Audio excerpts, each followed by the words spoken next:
Ladies and gentlemen, boys and girls, and beautiful people across the whole world.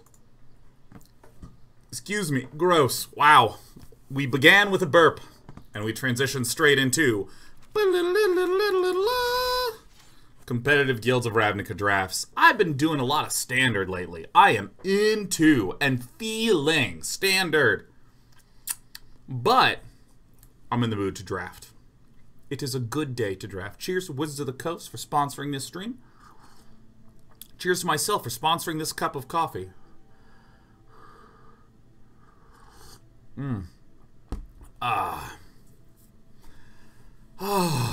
I am also very excited about the 30-day projects that are going on. How's everyone's 30-day projects going? I have been diving hard into learning about pointer networks. So the gist of what I'm actually trying to do is that when you're training a lot of machine learning models, the way it works is you have some inputs, you have the brain that learns, and then you have the outputs. So the inputs go thunk into the brainy part, and out comes the outputs. And the thing that's going on in the middle, just ignore, don't worry about it. That's just a part that's learning and stuff. The part that I'm trying to figure stuff out about is that often, actually in almost all circumstances, you need an exact fixed list of inputs and an exact fixed list of outputs. As in, you know, for instance, in my farmhand example, let me do a different example. The idea is, let's say, I'm trying to pick between action A, B, and C. That's my output, is choosing A or B or C. That has to be the exact same thing every single time. Or if my output is, hey, give me 5 numbers, and I'm going to do something with those 5 numbers. I have to pre-specify the number 5! I can't sometimes ask for 5 numbers, sometimes ask for 2 numbers, sometimes ask for 12 numbers. So that's what we would call a variable number of outputs. Doing learning with variable number of outputs is very, very, very, very complicated. And there's honestly lots of hacky ways to work around it. So in my example, I'm trying to teach a farmhand to water plants and milk cows. Sometimes there will be 3 cows nearby, sometimes 1 cow, sometimes 8 cows and 3 plants. So I need to figure out how to represent the outputs in such a way that my brain can learn on what in the world is a variable number of options, but maybe I'm representing that in a fixed set of outputs. So for instance, if I say I want to be able to observe 10 things, but there's only 3 things nearby, you put the 3 things in as observations, and then you put 7 empty targets. You see what I mean? So it's still receiving 10 inputs. And if I'm asking for one of those, I ask for one of the 10, but 7 of them are empty outputs. So again, this is what's preserving the idea of the fixed size. So this is why this whole idea of targeting that you've heard me talking about with my machine learning project is interesting, super interesting. Because I can just do learning with fixed inputs and fixed outputs. It's learning about that variable inputs, variable outputs. It's really cool. So there's this slick architecture called pointer networks. That's actually a paper written by Oriol Vinyals, who is the gentleman who was on the panel for StarCraft 2 talking about Google DeepMind working in StarCraft 2. Wrote that paper, and I actually asked him about how to do targeting. He's like, read my paper on pointer networks. So I have been reading his paper on pointer networks, and it's one of those things where I understand maybe 40% of the words in there. So I take the words I don't know and I start researching more and more and more, and then now I understand 60% of the words. I go through the words I don't know, learn more. So I've reread this paper like 6 times, not a shitload, but you know, it's honestly kind of like if someone hands you a book in a language you don't know, so you just start translating things, then rereading and retranslating and rereading and retranslating. It's really, really cool. My experience with reading math papers is linked to paper. Just Google pointer networks, and it just pops right up, ArcSiv thing. My experience in reading math papers, I'm not too upset if I read something and don't understand it, because like when I was reading about, you know, various combinatorial thingies, like in Electronic Journal of Combinatorics, like, you know, I'd have to reread a paper like 15 times before I began to get the gist of it. And then at the end, I would have read it like 40 times and been like, okay, cool, I can explain it in 8 sentences. Yeah! And it's going to use a whole bunch of words that I just learned. Yahoo. Anyone else doing 30-day projects? Anyone else doing 30-day projects? And if so, what you doing? What you working on? Oh shit, I accidentally closed all of my dashboards. Whoopsie-doopsie daisies. Guys, tell me about your 30-day projects while I... Ah, yes. Oh my god, I didn't even open my deck master. I am a dick. 5991 says, I'm quitting / reducing smoking. That's perfect. I'm the Shaz is doing some more Dota playing. That's amazing. Qbird268 says, I'm reading a book. I'm 200 out of 700 pages in. Hey, that's awesome. Oh, yes. Hold on, my Magic the Gathering. Oh, shit.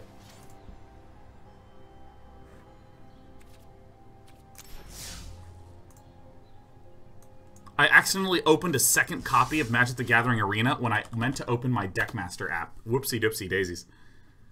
Nadori says, I'm learning digital painting. That's fantastic. Well, let's go ahead and hop into this. I just turned on my Deckmaster, so we're going to go ahead and take some votings. Feel free to start doing the voting. Go ahead and hit it with a refresh if it's not showing up, and I'll make sure the extension is also properly activated. It is. Great. So looking at this, the first thing I always want to look at is whether there's some nice hard removal. Deadweight technically is removal, but there's a lot of the deal 2 damage things that I think are slight underperformers. Like Deadweight is only okay. Righteous Blow, the deal 2 damage to the attacker or defender, it's only okay. Dawn of Hope is pretty dang nice. It's slow, but it is a way to win in a really grindy game, and Selesnya is my favorite one to draft. It lets us draw cards, it lets us generate tokens that let us draw cards. I mean, this is an all-around solid card, but I do not feel like this is as bomby. This is, in my eyes, the best 2-drop in the entire set, which is great. I think the best of these is probably just Shock, deal 2 damage, instant speed. Other things that are nifty, I like my Goblin Electromancers. Wow, I value these cards so differently now that I've played Standard. I'm going to go ahead and pick up the Dawn of Hope. Chat likes it. 125 to 50 for the Sun Home Stalwart. All right, let's see what we have here. Okay. I think I know the thing that I'm picking, and I think it's super clear as well. I think it's clearly the best choice. So if we go through them, Hazda Marshal has been one of the most mediocre-ass cards. I would describe it as profoundly okay. Which makes sense, it's a 1-mana card. This isn't just like a bomb. This is no Experiment 1. Helikai Whelp is fine. It's a 3/3 flyer that pings things. I see chat voting for 120 Parhelion Patrols. This is a mediocre flyer. It's just a 2/3. It has some mentorship, but that's okay. This card's been fine. Muse Drake's alright. Bartizan Bat's a win condition. It's alright. I never liked Undercity Uprising. Hitchclaw Recluse is pretty solid, but I think this is a pretty profoundly clear District Guide. District Guide is an exceptional card in draft, I find. I really, really, really like this card. Lets us peel land out of the deck. I adore District Guide. It's also very nice for splashing. And I want something that'll go a little bit long if I want my Dawn of Hope. I think this is very clearly the pick. I could be totally wrong, but that's just what I think. Alright, well this is another super clear pick.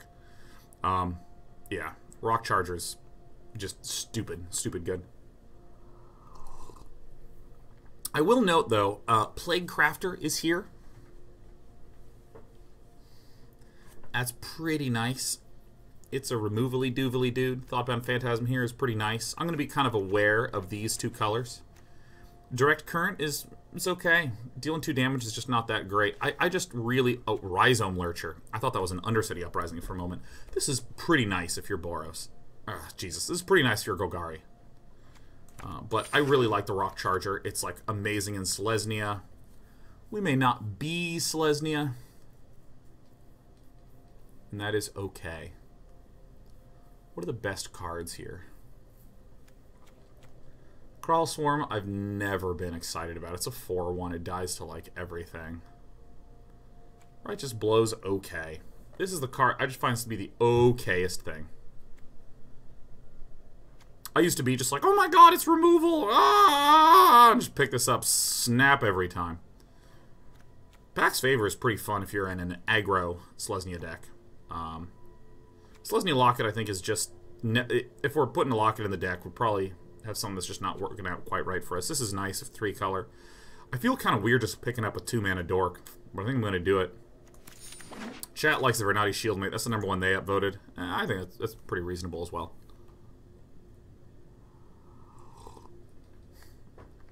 Okay. Now, do we see anything here that's amazing? This is an enabler for Izzet. I think that if you pick up a handful of the good Jumpstart cards in Izzet, you just dominate. Early game, late game, you have all sorts of options. I think that it's between Skyline Scout and Might of the Masses. Huh. I actually don't know. I kind of like... I like having a single combat trick, and this can be quite powerful. This blue and this blue is pretty weak. There's nothing here that would signal to me that Dimir's super open or something. I think I'm going to pick up the Might of the Masses, because I tend not to. We haven't yet gotten any of just the absolute fist pump, amazing Selesnya cards, like Rosemane Centaur. Prey Upon. Prey Upon is the sort of thing that I eventually want one of, but I value this way less. Way less. I feel okay with the colors we're in. I'm not seeing any, like, blue-black that I'm, like, pained to be missing. I'm probably not going to pick up the Prey Upon. I just don't like it that much. But that feels weird for me to say no to. Isn't Prey Upon solid removal? It's very, very mediocre. Like, I mean, let's look at what we have. We have a District Guide, a Rock Charger, a Vernati Shieldmate. We have nothing but small Dirtlers. If I did Prey Upon, I would basically... Like, if I Prey Upon with a District Guide, I can only kill something that is a 1/1. Even mediocre removal is removal. I think that statements like that are less true as Magic has evolved. For instance, the general... knowledge, or like, you know, a general principle is enchantments are bad. Why would you enchant a creature? You're opening yourself up for getting 2 for 1, right? They kill the creature, then they've killed that creature and the enchantment. They've killed 2 of your cards with 1 removal spell. But what Wizards has done is they've weakened a lot of removal and amped up a lot of enchantments, you know, so things like that start to just factor into the evaluation a little bit more complexly than simply, oh, this is removal, so I choose removal. Because if you say this is bad removal, but that's okay because it's removal, well, this is a way to 2 for 1 myself, currently with our deck. What do I target with Prey Upon for my guy to kill his guy without me also losing my creature? That's self 2 for 1-ing, so that's anti-removal. I'm actually just going to pick up the Guild Gate because I don't really know what to do. Glaive of the Guild Pact. Invert and Vent is okay. This card's pretty dang funny.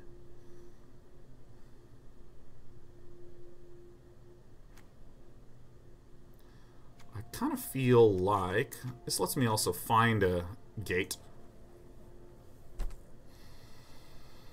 Huh.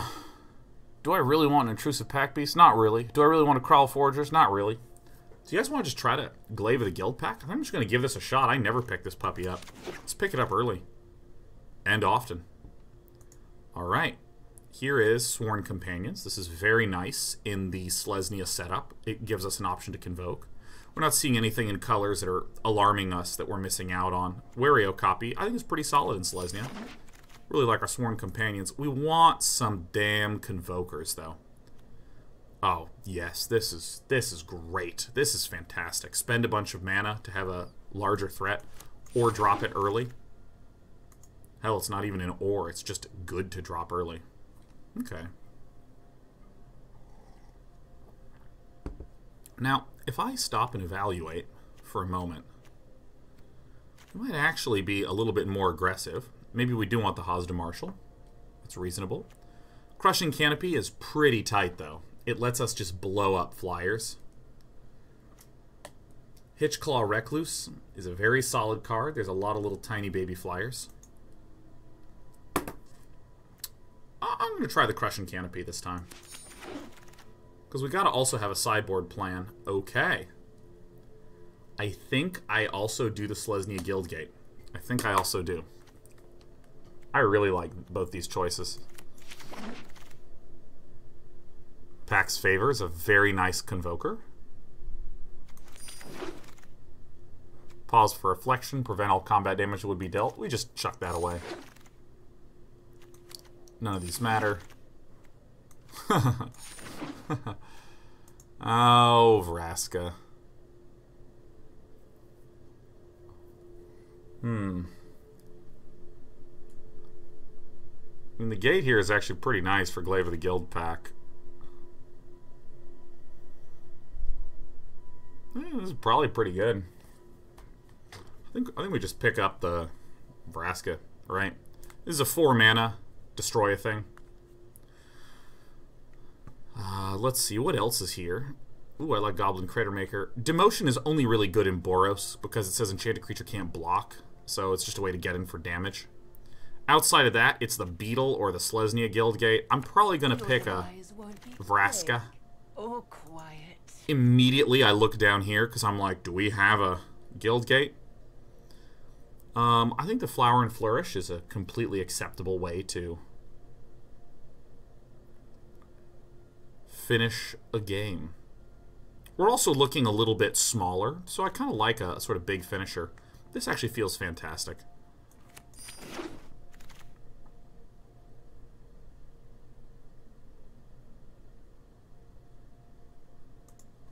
Weird. You can flower for Swamp too. You can't actually, unfortunately. You can only search for a basic Forest or Plains card, which stinkeronies. But I think we just get this. Nothing here is just making me over the moon. It also could be the case that we're just splashing for... No, we're not splashing for white. I think we're just green, white strictly with a black splash. I'm trying to think if I should just reach for things like Rhizome Lurcher. But I think that our plan is essentially Glaive, Vraska, and some beatdowns. The Dev Guardian will absolutely wheel like 1,000,000%. Okay. I think we're just gonna go with the Centaur Peacemaker. It's a 3/3 for 3. It heals. It's in our colors. This is Selesnya Guildgate. I have reasonable confidence that that's coming back. This is just a nice stat line. It lets us gain life. We're not super aggressive, so we're actually kind of okay if it takes a little bit of time to kill our opponent. So it's fine to heal up. I think Izzet is very clearly open, given that there's like League Guild Mages and shit like that showing up, but we're committing to our... Holy fuck. Reveal a creature or enchantment, put him in the hand. Chat's saying Sumala Woodshaper. You know, I actually think I'm going to get the Kraul Foragers, because I just don't really have that much power in this deck. Like, I have some 2/2s. The Glaive is good, the Rock's good, but then I got some 1/1s, I got a 2/2, got some buff. I think I just am getting to the point where I kind of need troops, you know, troops. Yeah! Meow! Alright, we're picking up a Generous Stray.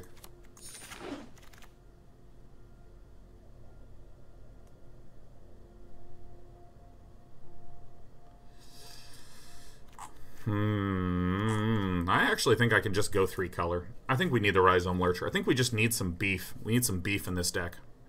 I'm feeling pretty comfortable about our early game. I'm going to start picking up the beef. Here is the pick that we were against earlier. I think it's just got to be the Iron Shell Beetle. I can pump you up.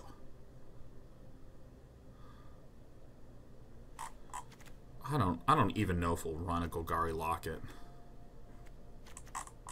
We run a 10th District Guide. Let's go ahead and look at our curve a little bit. You know, I'm just going to pick up the 2-drop because we're a little light on the low end. All right. I'm going to calm the hell down. I think Urban Utopia is actually acceptable here. I'm going to put it in the main. I'm probably going to get the Loxodon Restorer. I'm probably going to get the Loxodon Restore. Not going to run both. Creeping Chiller, pause for reflection. Let's just keep snatching the green. Whoa! Last pick Sonic Assault. Is it? No one's picking it.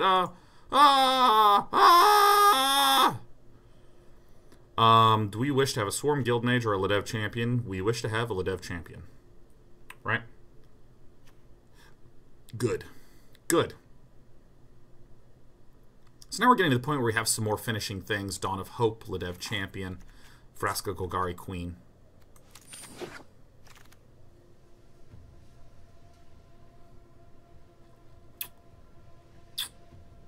Yeah. Yeah. Alright, everyone's voting for Camaraderie. You guys, you're correct.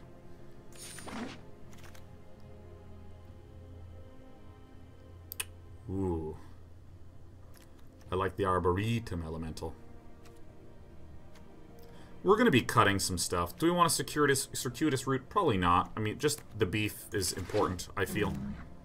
We're hitting a point where we may no longer really need some of these smaller dudes. This always messes up with my counting.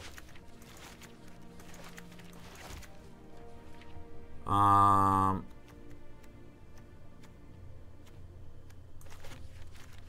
maybe want one of those. What am I at, 23 right now?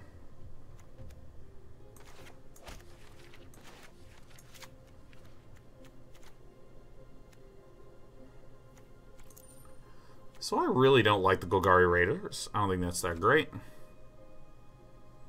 None of these really excite me. I think I'm just going to pick up the Selesnya Guildgate.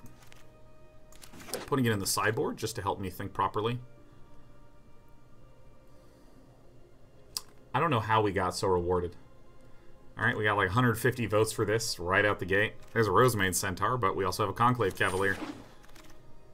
That is a good situation to be in. I don't actually think we have a lot of Convoke. We might actually cut Sworn Companions. I mean, we have the Arboretum Elemental. Loxodon. We don't want that guy. That guy's so mediocre.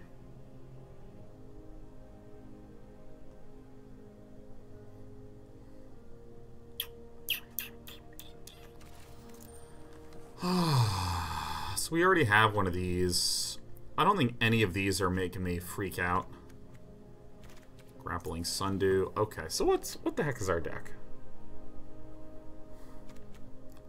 So we have some Dirtlers.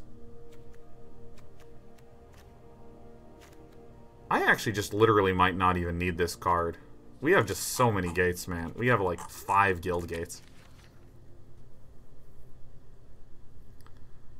Alright, do any of these disappoint? I mean, like, if we do this, and then this, just to look, we'll certainly be running some of those.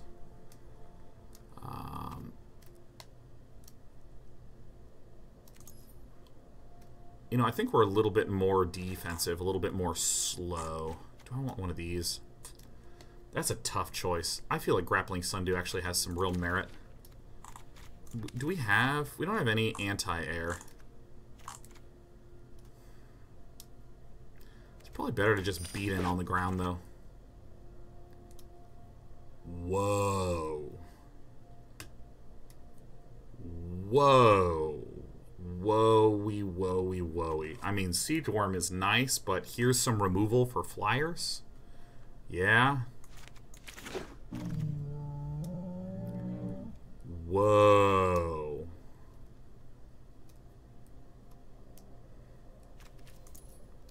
I think I might cut the Rhizome Lurcher. Just for ease of manas. pop another Stray in there. I really like Generous Stray a lot in this sort of deck. I really like Generous Stray a lot in this sort of deck. Maybe I'm running too many of them. None of these are that amazing. I'm going to pick up a Barrier of Bones, because I don't know if I'll even run this Urban Utopia, but I want to be able to have the sideboard option. This is going to look weird, but I'm going to peel in the Ladev Guardian, because if I'm up against something very aggressive, I want to be able to board that in. Wow, welcome back. I actually think that that's legit a reasonable pickup then. Not that stupid wild Ceratok. This is good. I'm getting a whole bunch of, like, cheap walls and... Alright, this... I'm very pleased with this draft. I'm not exactly positive we'll make a good deck out of it. Alright, so I don't know about that one per se. Yes, yes, yes, yes. Don't know about this one. Don't know about all the Generous Strays. What Convokers do we have? This is really the expensive Convoker. Sworn Companions is not actually that strong in this deck right now.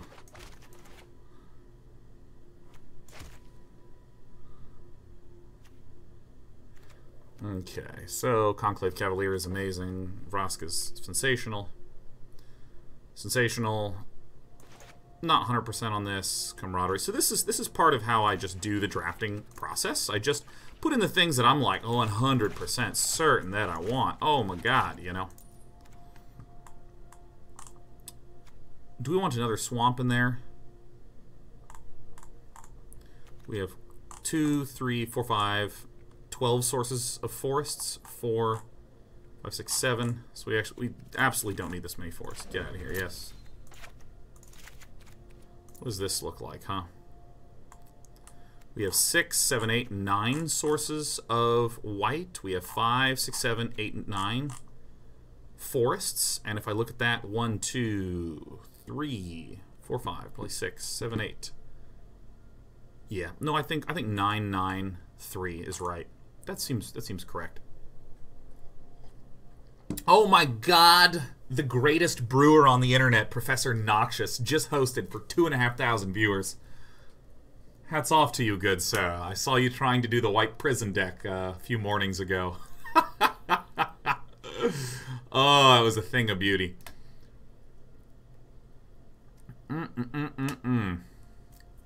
Alright, let's see how many cards from this. For you do not know, just look up Noxious Magic the Gathering or Professor Nox, Professor N-O-X.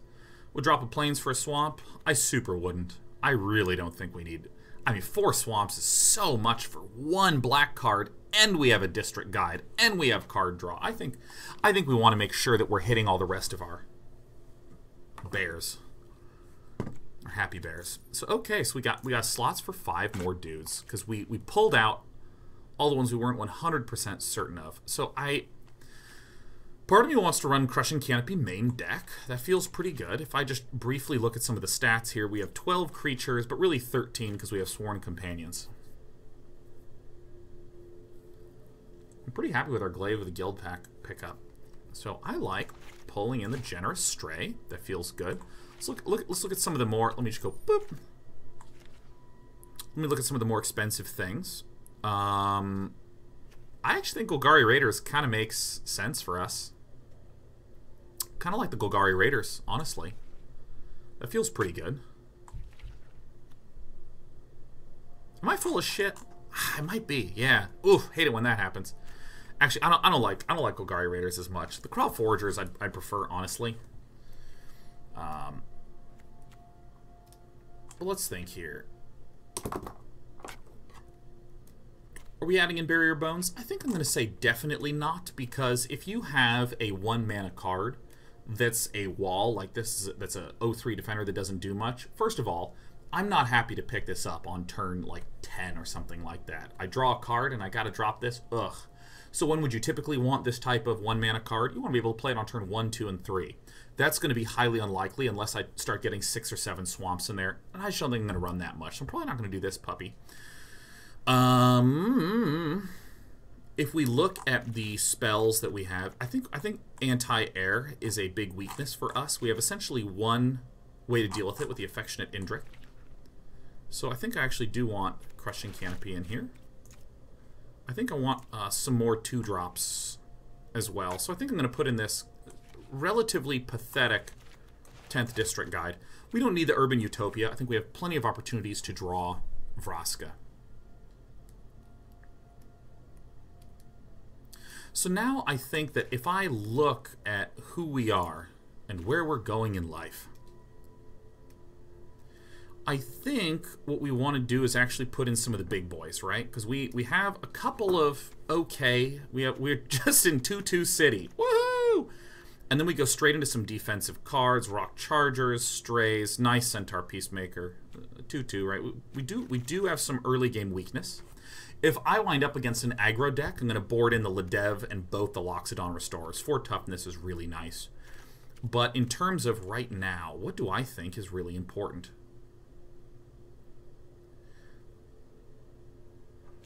Some of these big boys. Do I want maybe both of the big boys? We basically have this, and this.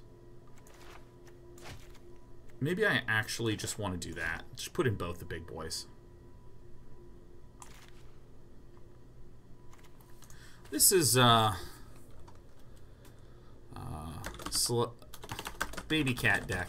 Yeah, it's a baby cat deck. All right, let's drag the generous stray up. Yeah, meow. Okay, this is what we're going to be running. But I think that there's a lot of room to peel some of the super expensive ones, or some of our more questionable fat cards in order to get in the Ladev Guardian and the Loxodons, in case we're in the situation... Oh, I want to be on the play. In case we wind up in a situation where we're up against aggro. Boros is very, very good in this format.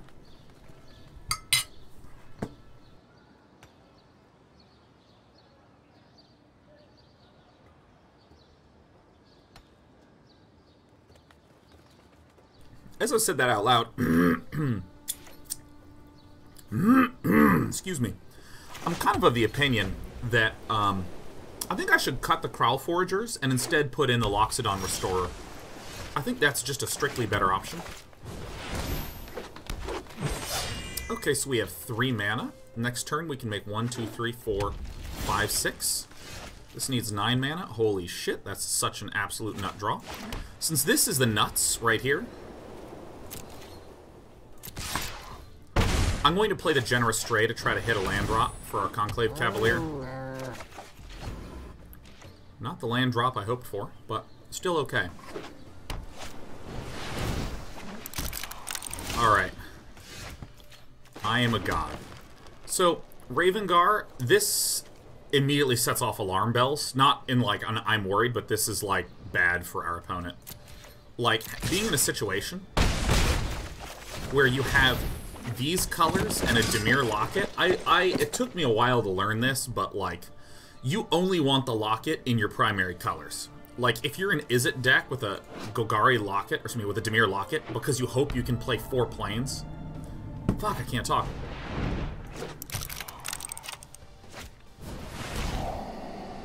Alright, well, goodbye to our Arboretum Elemental. That's alright. I mean, we're just probably going to be dealing so much damage it doesn't even matter.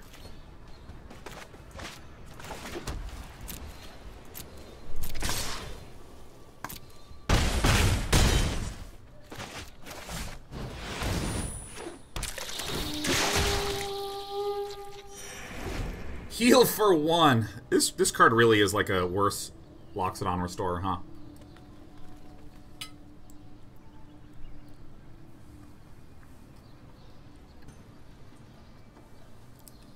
J-Free TV.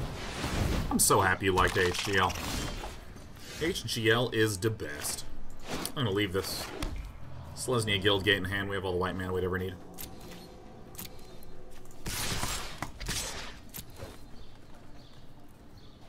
Yes, you can block here. That's fine. Oh, did I just miss lethal? No, no.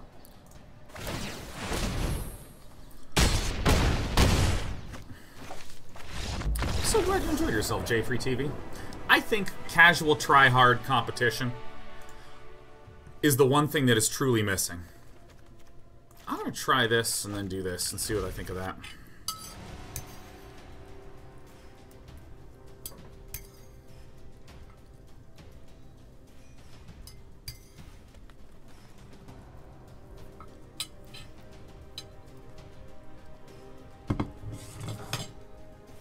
See, Rabbit says, could you finish that Locket thought? Yeah, Lockets, they're just not that great. They're just not that great. And I made a big mistake where if I would be colors A and B, and there was a Locket for colors B and C, I would try to put it in. Because if I get 4 B mana, I can, you know, sack it to draw cards. But it's so hard to do that. Oh my god, is it hard to actually get to that mana amount.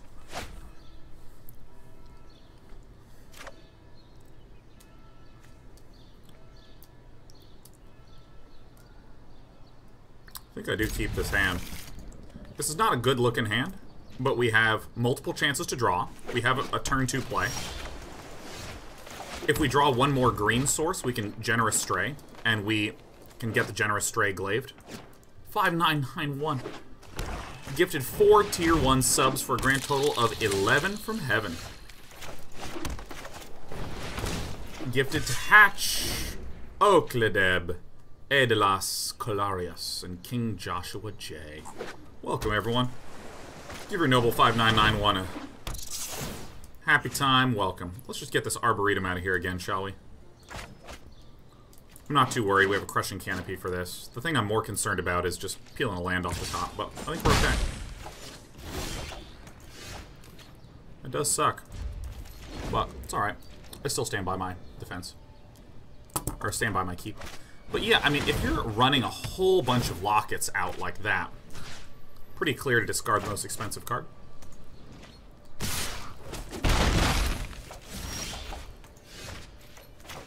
Holy shit. Yeah, I just don't really like the Lockets, but if you are like, say, a Dimir deck, and you think you have 21 good cards, you're not sure what to do for card 22 and 23, put in a Dimir Locket. I think that's very reasonable. They're just not that great of cards. See, now I want a Crushing Canopy to destroy the Disinformation campaign. Wow. Alright, I'm just getting out of this game. I'm not that broken up about this loss. I think it was a reasonable keep. Just stunk a bit. You can Beetle the Beetle. Oh, you can Drag YG. Because when it enters the battlefield, so boom, you have 1/1 on the battlefield, and the thing happens.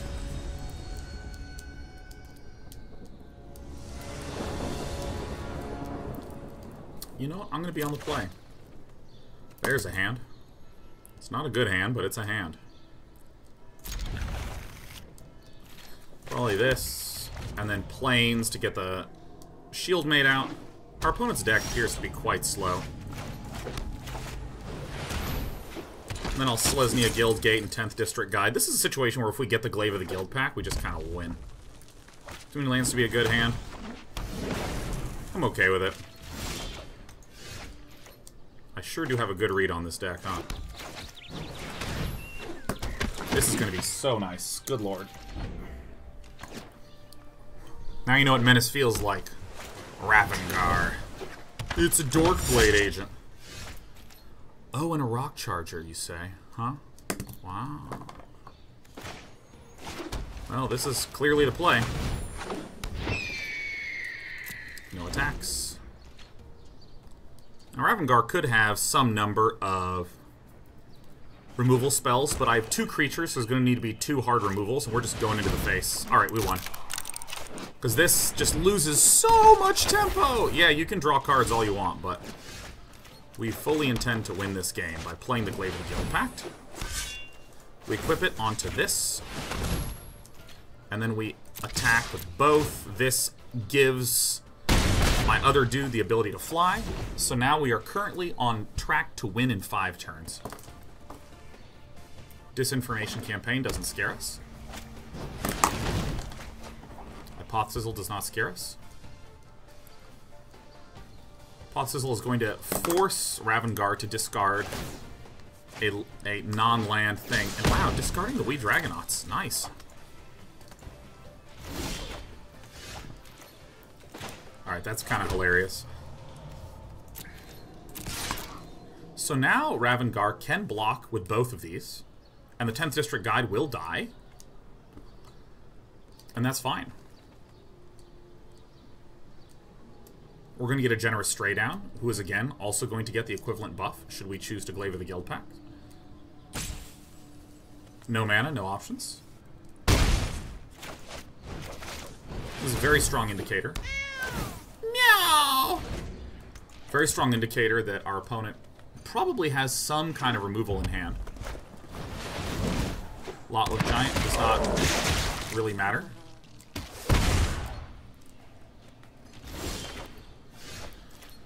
Alright.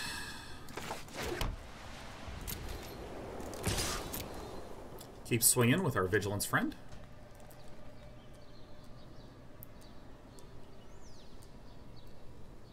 We'll still need to double block. We will choose to kill the Lotleth. We will then equip this onto our baby cat.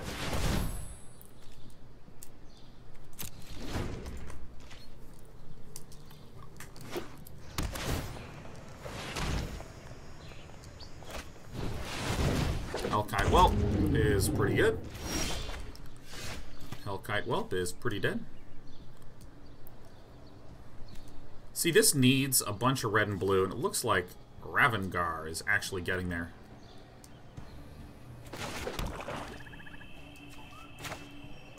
In the case of any sort of counterspell, I just want that flyer off. If I attack, it's going to be a double block, and I just don't want that to happen. Maybe I should. Maybe I should.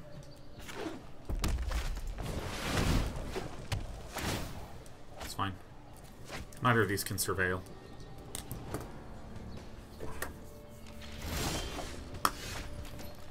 Alright, meow.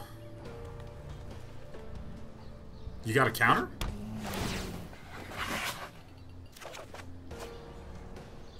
Alright. Now that I have a creature, I want to swing in.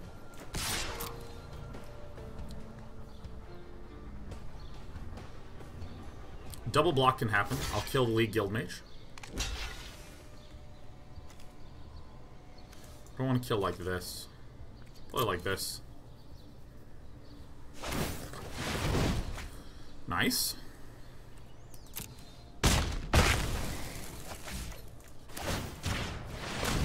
Alright, so now Ravnica's got some pressure because can't block this. Needs 2 creatures.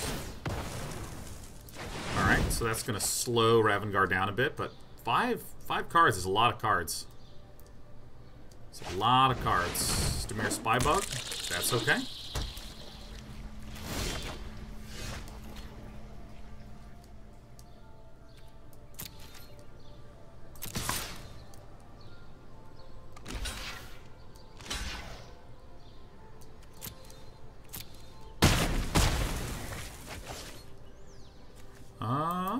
Maybe I should have flourished then.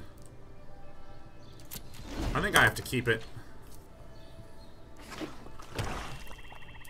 1, 2, 3, 4, 5, 6, 7, 8, 9. 10 of our 17 land. Alright, we've drawn more lands than expectation. Sucks a bit, but it's okay. Alright. Not a big deal, actually. Not a big deal. What a joke.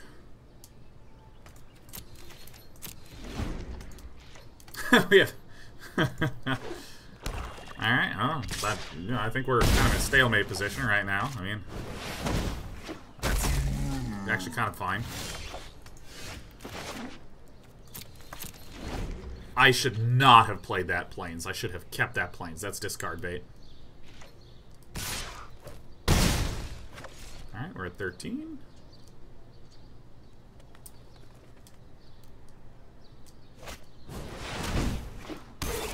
Oh, fuck. Whew.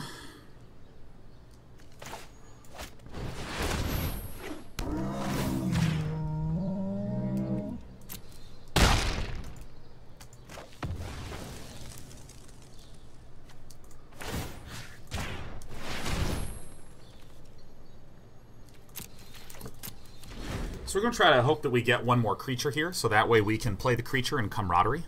Nightveil Predator basically can't attack.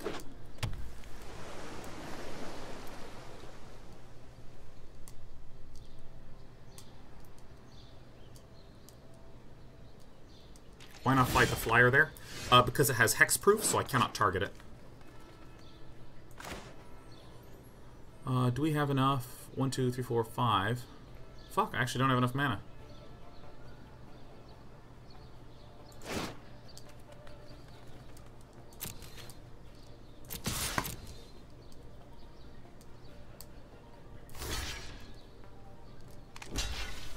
Five.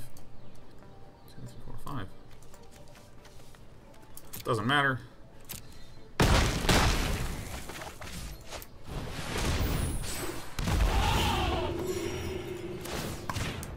Dude, this Glaive of the Guild Pact is so good for us! Dude, I cannot believe the amount of value we're getting out of this puppy. Alright, there's Mephitic Vapors, simply to draw. So next turn, we actually have a lot of damage that we can get in. If we draw a land, we win. Isn't that right? Well, I mean, I guess we have to chuck the Flourish. Oh my god, our last toy! Holy fuck, that's... I can't believe that panned out nicely.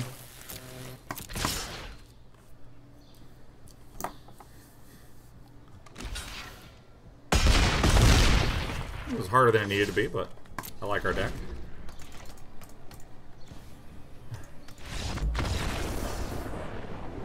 See, remember many turns ago when I had a Plains?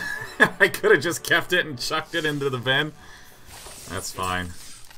Alright, let me go home. Let me recycle a quest. I'm not going to cast this. Blue or black spells? Okay. Black or green spells? Yes. Yes.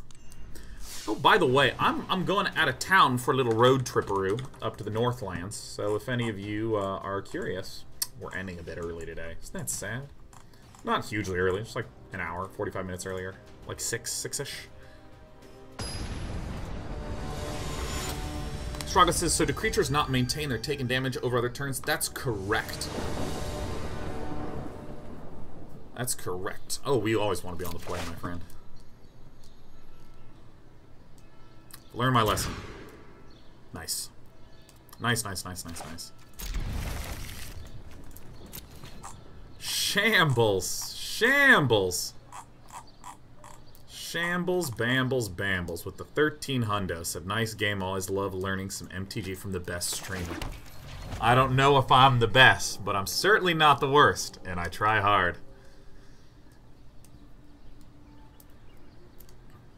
Yeah, I mean, the idea of this number is called the toughness, because it's like how robust the creature is. Alright, we won the video game, huh? It's like how much of a beating it can take and be like, I'm fine, it's totally cool. It also makes tracking shit a hell of a lot easier. There's just, you only need to preserve stuff in your head for like a turn.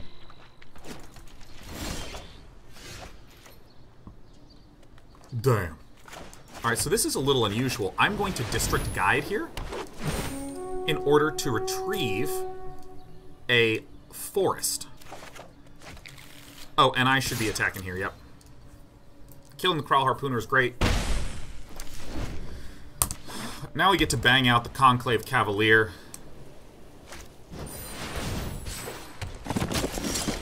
Not an issue.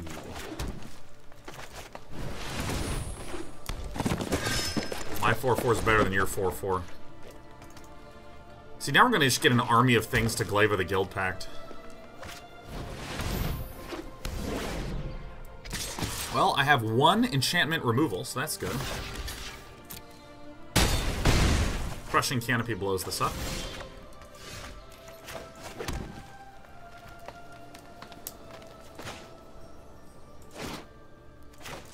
I need to do this. Meow.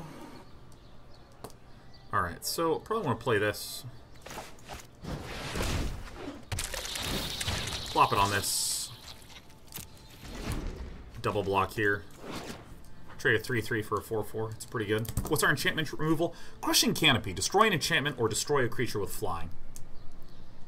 So, given that our Conclave Cavalier isn't flying, it minimizes the probability of me misclicking and wanting to shoot myself in the face.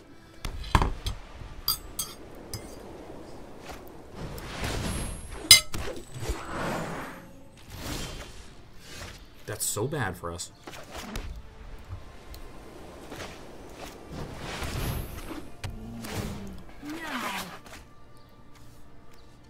Yeah, it helps. We're blowing up the Beast Whisperer.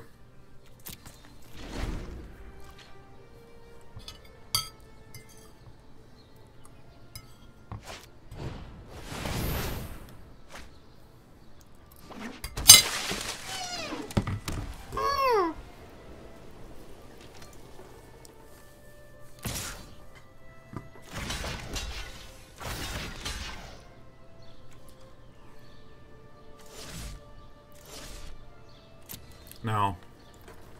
Slothland had a very clear opportunity to attack last turn and didn't do it, and is now doing it with the mana up, so. Hello. Goodbye, Beast Whisperer. No, I screwed up. Dude, what I needed to do is I needed to block this, bait out the combat trick, and then guarantee the kill here. I've screwed up. I've really screwed up, because now Slothland is going to cast probably Pack Favor and just kill my Affectionate Indrik. Yeah. We screwed the pooch here. Maybe I should have just killed the Wario copy here. But, I mean, I sort of have to take the risk. Yeah, no, see, I just fucked up.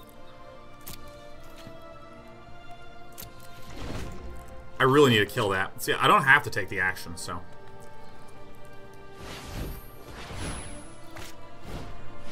It doesn't change the fact that that's not a good spot to be in at all. Like, look at this. We are getting dominated right now, man. Fuck me, man. Fuck, fuck, fuck. See, I needed a double block there. Just get blown out. Just get blown out. And then I kill this, and then this doesn't happen. I don't think I have any way to kill this guy outside the Affectionate Indrik, so we just have to turn up the heat. Now I double block this, we glaive that, and start swinging in for the win. Maybe if I get my Crushing Canopy, I can Unluminous Bonds this. If there's another combat trick, then, you know, this is just a extended punishment for, yeah, just not doing this sequencing properly. I deserve to lose. Rawr!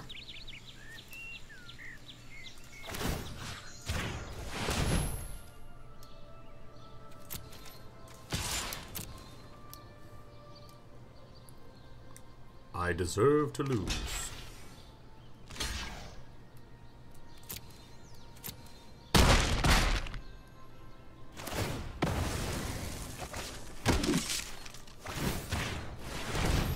Go, bold kitten. Fuck, man. I'm just conceding. I'm just getting out of this game. I can't beat a Beast Whisperer. I just can't. Alright, let us divine. Do I still have the Crowl Forgers in here? Let's get that out and get the Loxodon Restorer in. And I think that that's about it. I don't think we do anything that much more dramatic. It's plausible that we start trying to run in some of our combat tricks to fight our opponent's combat tricks. Right now, we have 17 creatures in here. We can afford a combat trick. Probably this Might of the Masses. But what do we take out for the Might of the Masses? How did this not go in? There we go.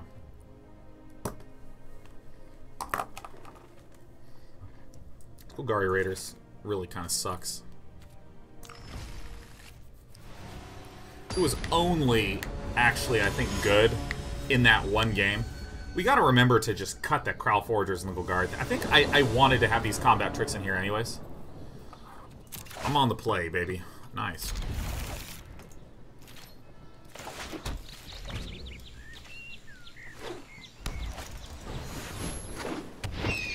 Gonna be a bit rough.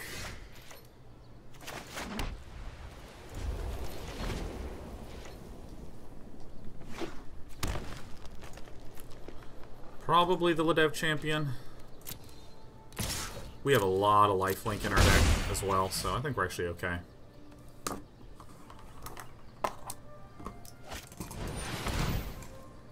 Fresh face, the recruit.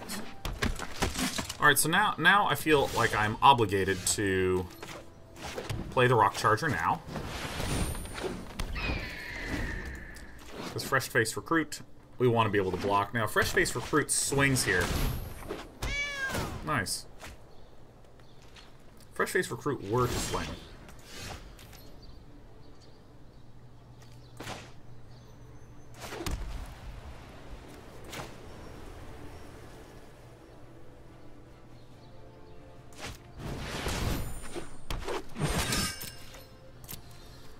No attacks. I think we are on the defense play. Until we can start Affectionate Indrik and things. Julka says, hey Dana. Hey, what's up, Julka?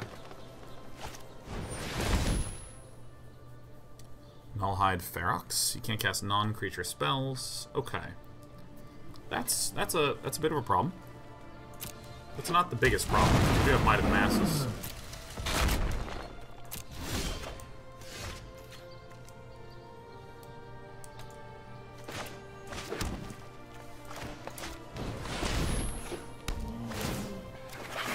Meow.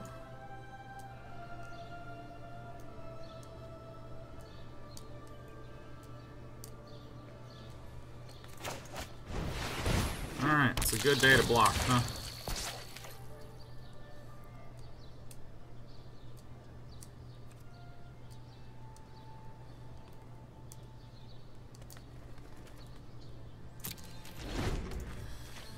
Okay, so we're mostly okay. Like, we can Might of the Masses on the Generous Stray to kill the Nullhide Ferox. I'm not blocking a 6/6.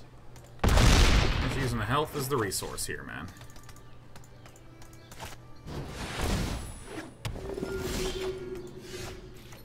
Nice. Whenever...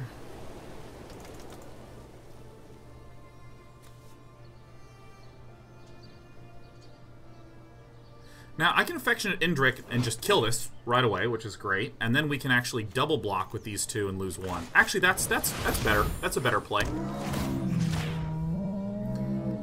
We don't need to rely on the Might of the Masses. Double blocking is very good here. We can also, like, quadruple block. This also doesn't have trample, so I could just block and generate a 1/1 creature token every single turn.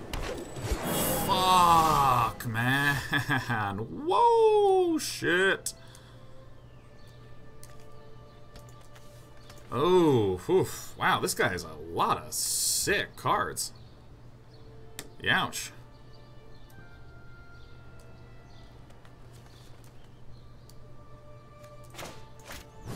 Alright, so we gotta turn up the heat, huh?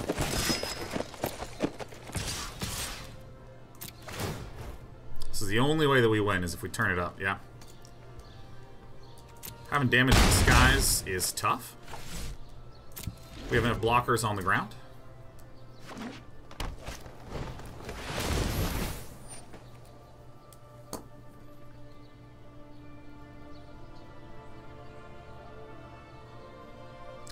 Okay, how does this work? Can I...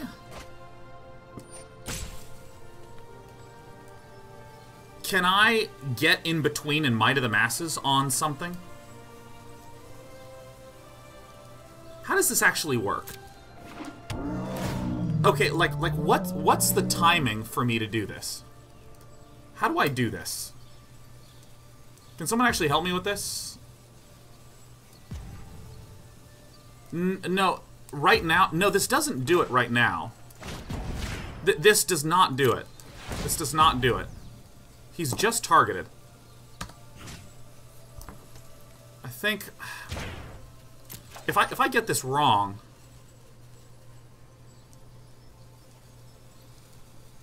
because it is targeting the thing. Fuck. I mean, I think I actually have to do this, even though this will not cause me to win the fight.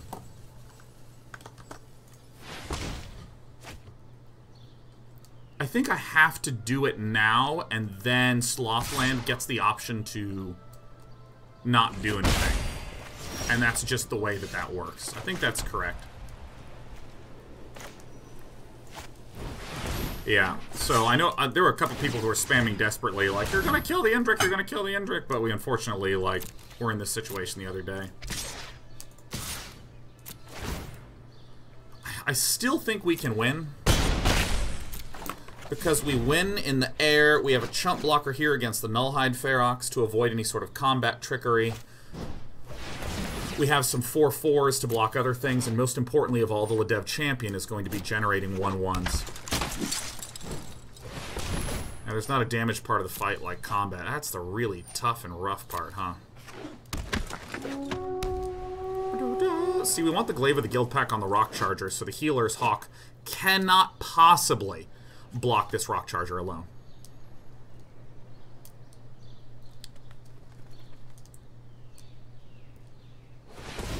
Yeah, I've misread this a ton of times too, 5991. When this is you can't cast non-creature spells. For some reason my brain said, you can't cast creature spells.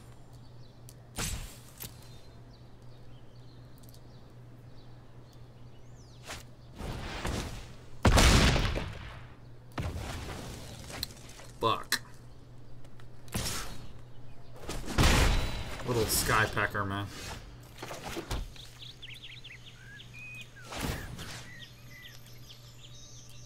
I mean, I guess we're going in.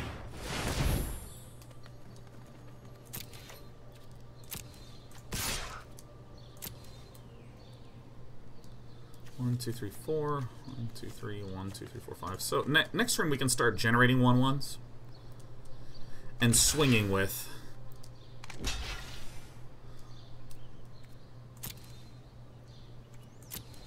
Yeah, it's great.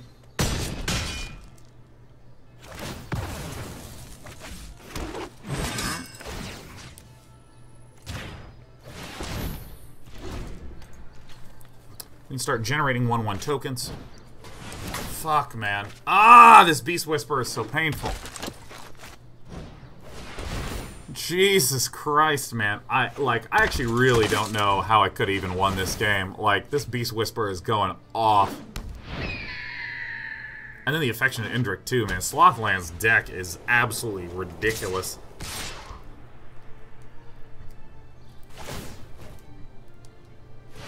We're going to keep trying for a few turns. We only have 3 more turns left before we are DOA. I mean, the Arboretum Elemental is kind of helpful.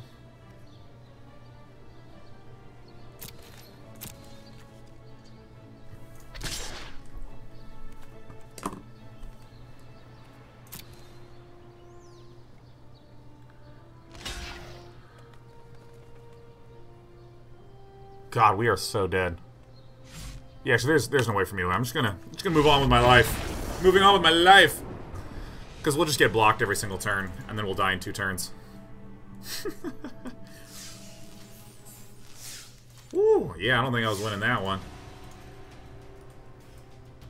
The way that we could have won would have involved information we didn't know, which was our opponent had sequentially Beast Whisperer and Affectionate Indrik. So we kind of needed to play first. It's going to be a little bit of a clunky start, but getting into Vraska's nice. Huh.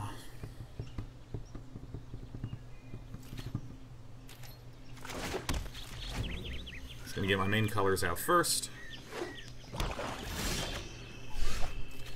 Get the other colors out next. Now, no matter what we draw, we can just play either an Ironshell Beetle or a District Guide.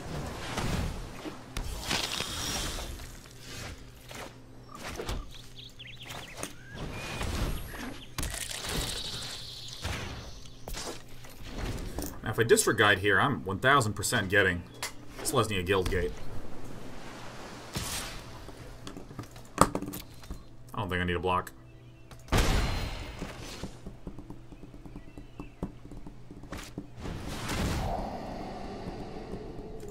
Vraska Golgari Queen is going to get a nice pickup.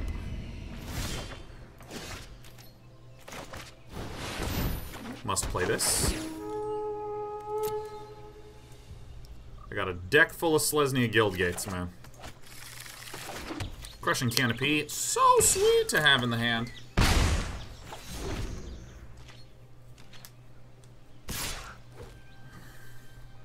Alright, I actually am going to trade away here, which seems a little light. But I want to have there be a more empty board. That kind of stinks. Oh shit, I didn't board these jerks out. Ugh. Alright, well now I can't play Vraska. We can get a Glaive of the Guild pack. That will help. Wow, I think I'm actually, like, dead. No blocks. I can begin to beat back for damage. That's pretty tight. Converted mana cost 3 or less. Youch.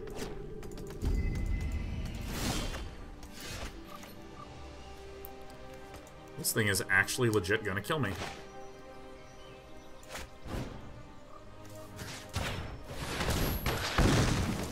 Nightveil Predator is like, I think is actually not as good as I initially thought. It's only good in some circumstances, and this is one of the circumstances where it's like fucking really good and I don't know what to do. I mean, if I can start getting some manas. Not the mannerest mana there ever were, huh?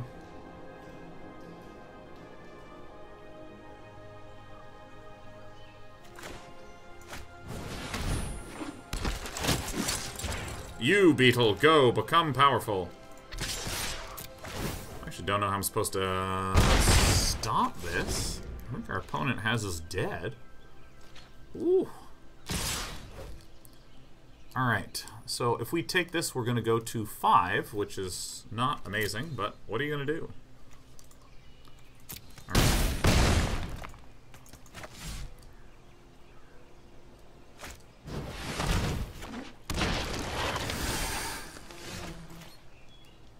A turn too short, huh?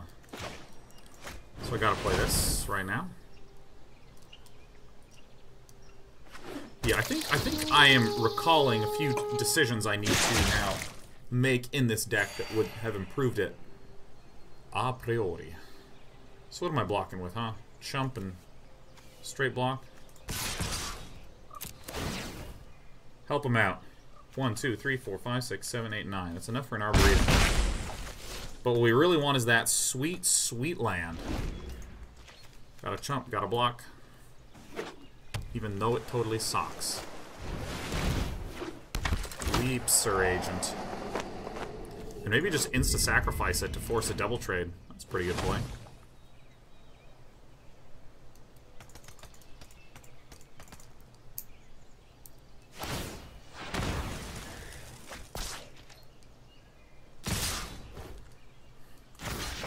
A really nice play. Oh, it gains fucking menace until end of turn. Oh, that just kills us. Nice. Nice play. Whoa! Are we sick of standard already? No, Patrick. We just love more than one format in this game. I'm a 2-format boy now. Kraul Foragers and the other bastard, Golgari Raiders. Yeah, these cards I think are really bad for us because we have 15 creatures with Sworn Companions.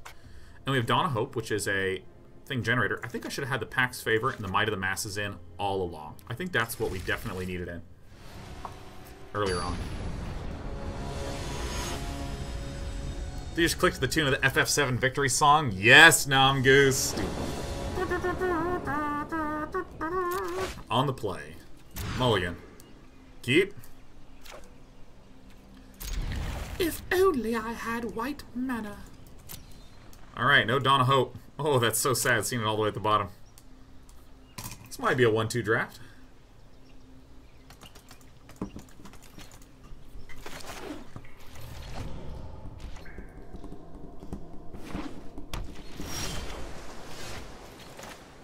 Ooh. Ooh. Ah, maybe 1-2, but 7-0 in my heart. You mean 5-0, Ben Faith? He can't go 7-0 in this one. Now, in the same way that Nightveil Predator is ultra hard to deal with.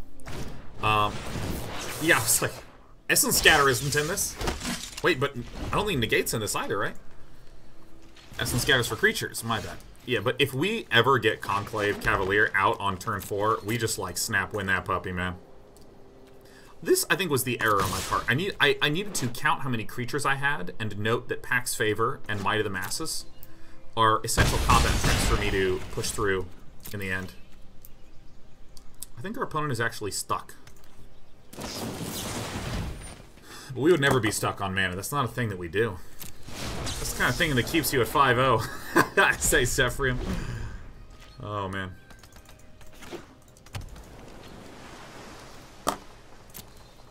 Alright, so no black mana is good.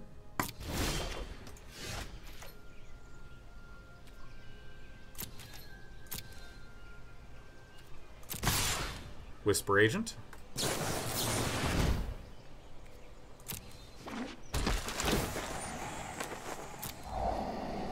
I almost just randomly targeted a creature.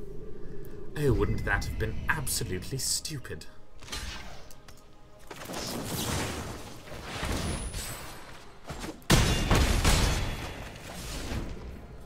Chilling warmly at 27 health.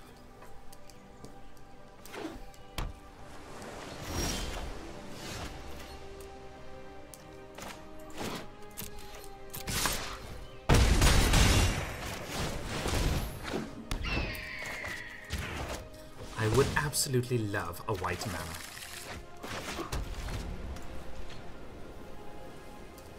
Crushing Canopy and Conclave Cavalier, really great. Like, we could actually be up against a Watcher of the Mist. Blow that fucker up. It's probably better to chill a turn.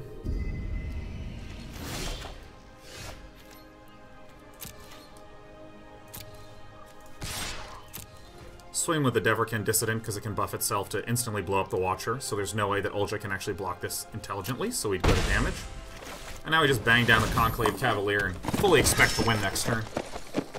Oh my god, I'm so good! Oh, we're killing him! We're killing Ulja! Ba-da-da-da, da-da-da, ba-da-da-da.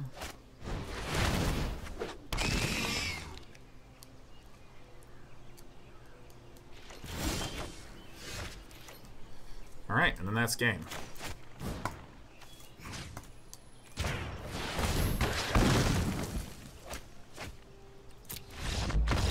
Great.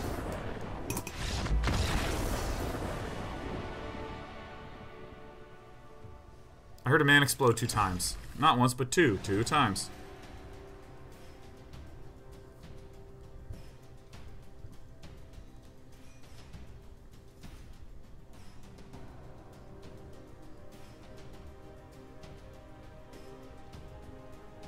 What is this?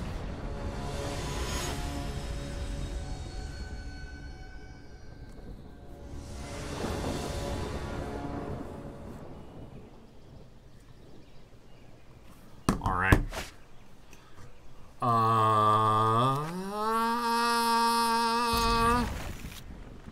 That's what happens when Sean powers up.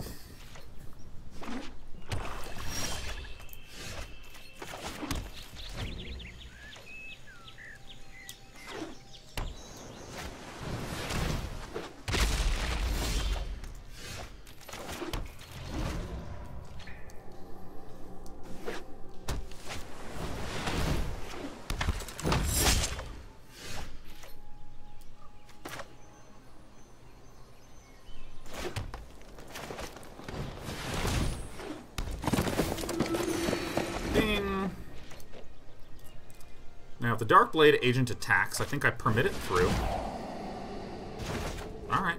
Then we're just going to Vraska to down tick blow up the Darkblade agent.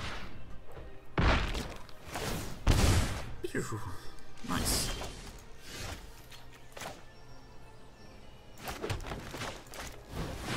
Hello!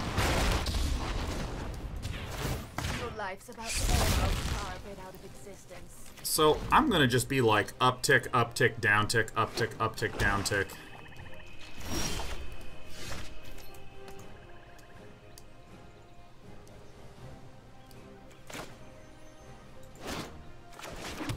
So we uptick. It says you may sacrifice another permanent. Do you want to take that action? The answer is no. Now she has 3, so that's good. We're gonna go play some get around a ruse here. We're gonna play the Rock Charger. We're gonna play the Devarkin Dissident.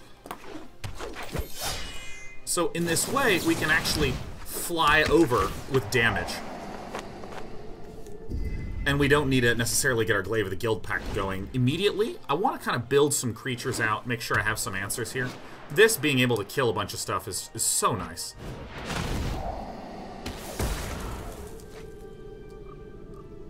It's an interesting play. Yeah. Yeah, I mean, Deadly Visit on a 2/2. Really good. Really good for us.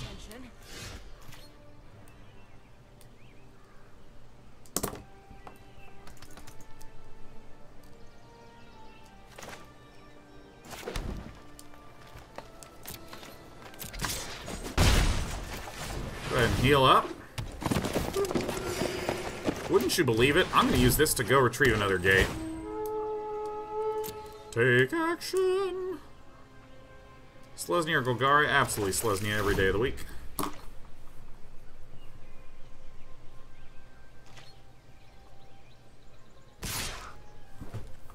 course.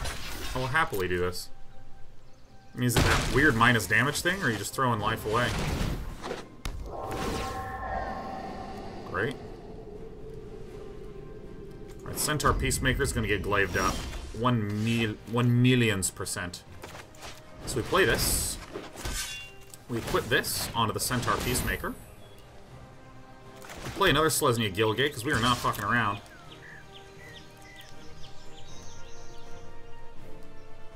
So our slaying begins. I would love to kill a Watcher in the Mist, please. Now I have a big, scary, unblockable Rock Charger. Manic Zone says, I don't think Day 9 became Day 9 until after SC1. Interesting story on that. Brood War and StarCraft 1 were released so close. Like, I think they're, like, it was end of March to end of December. That's, like, the only time difference between the two. Which is pretty incredible if you think about it. Like, I didn't even have the opportunity to log online back then. I wasn't nobody back then, man. No blocks. Hopefully we just peel a small creature. Or a big one. Hello! Deadly blow-up stuff, whatever it's called. Suspicious Predilection. I don't remember what it is.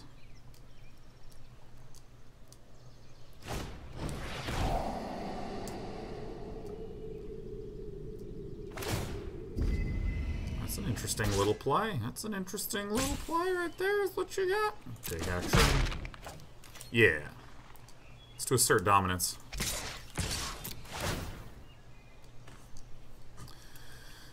We can block the Dowser of Lights. We're not going to. You cannot do it.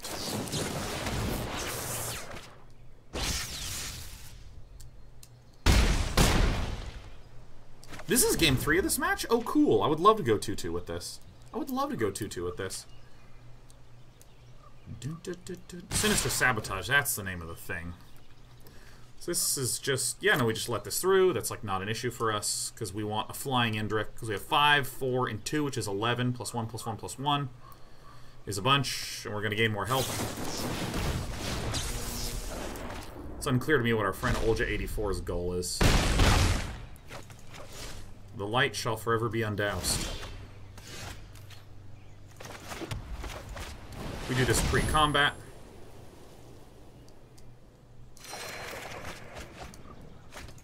Thing of beauty. Ugh.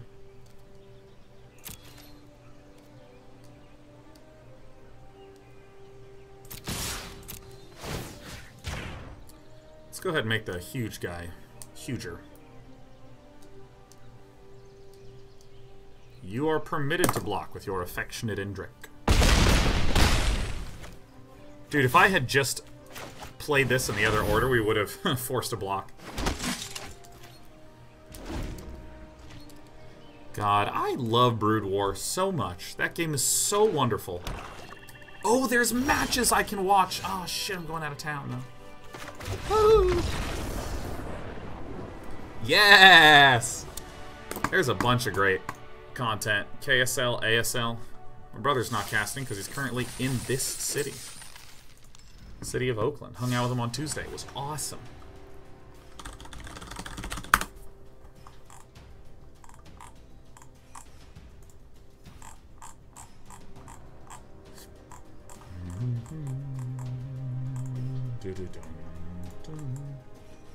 Oh my god, Larva Jehoon. That's what I... Oh god, I wish I wasn't going out of town. Ah. Ooh, great question from Siege Rabbit. What prompted the avatar change to Karn? It is this Sultai Super Friends deck that I love so much. Leda versus JYJ. Yeah, Leda's really good, and JYJ's... He's very okay. Oh, wow. Last beat Modesty. Who'd have seen that coming, man? What else is going on in the Brood War world? Are there any ASL matches? Oh, not ASL season. ASL season 6. Go, go, go, go, go. Sultai Super Friends just ends up in these really long, grindy, interesting games that I love so much. Wait, ASL 6 is done. I'm trying to look at the qualifiers. Ooh. So dumb. I like watch the finals of that match. I'm like, what do you think's going on, everyone? Oh yeah, this is an opening hand right here. Yeah. Turn 2, healing, drawing. Yep. Is there a 5-color Super Friends deck? I don't know. I also have a Jund Super Friends deck, and it is so satisfying. Shiny Akamura says, I don't think there are more ASL for this year. I think that's right. That sounds right, but I think that there are some qualifiers going on right now, maybe?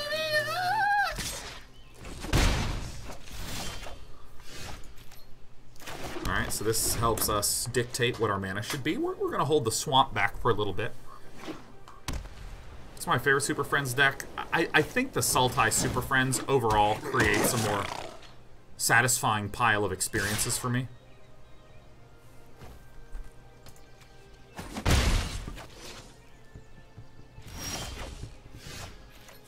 So I'm going to do this. I'm going to play the Devarkin Dissident, and I will try to trade this Devarkin Dissident into the Goblin Banneret. This is a disgusting card.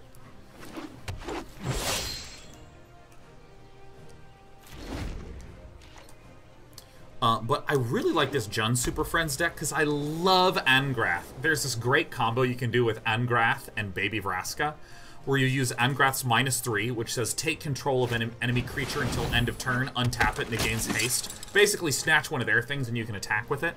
And then if that creature costs 3 or less, sacrifice it at the end of the turn.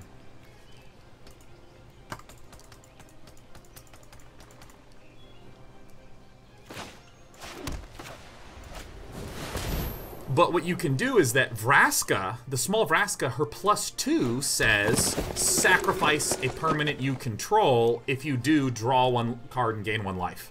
So you can like take control of a large dragon and Niv Mizzet with Angrath, then use Baby Vraska to sacrifice it. So good.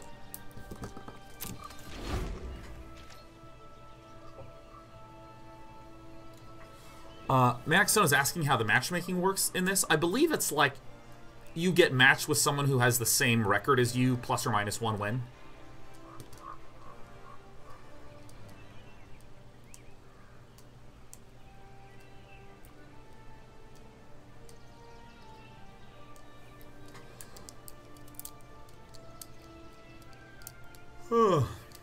Vraska's so sick.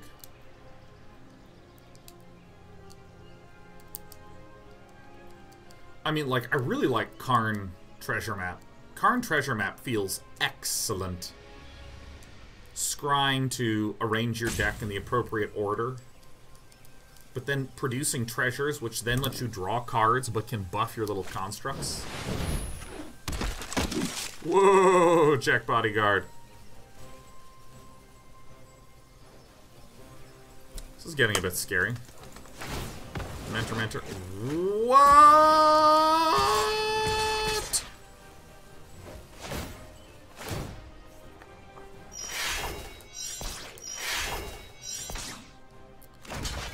This is weird to say, but that is the most important card.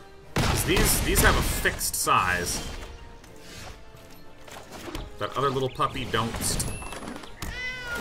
No.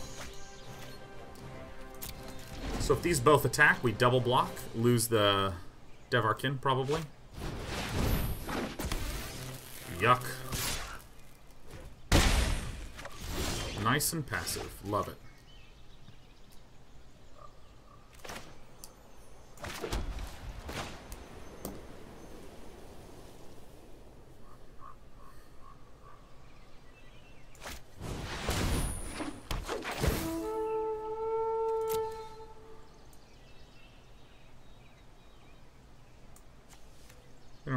the Golgari Guild Gates. We'd rather just have more Selesnya because we have a black source in hand. We are fully intending on no attacks. Just camaraderieing almost certainly. Very scary what's going to happen out. There's 4 land down. Executor, 2001 Nar. I forgot! Ah! There's those 2 shit cards in my deck. Can someone please remind me to take those damn bad guys out? Ugh. Alright, so we're gonna... Can't double mentor on something of the same power.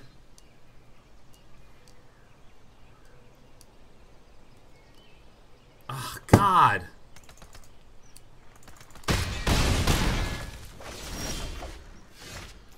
Yeah, this is the guy I need to cut from this puppy.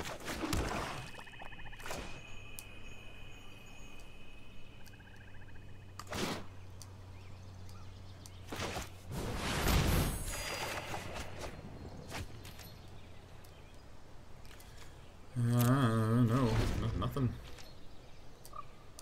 Fuck, man. This needs to go. I think we have a pretty exceptional sideboard against this, though.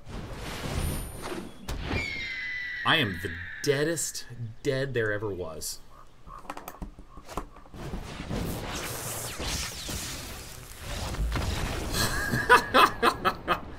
Woo! Yowzas. Alright, so we don't want the Arboretum. No. We don't want the Raiders or the Foragers. We want yes to you, yes to you. Let's see here.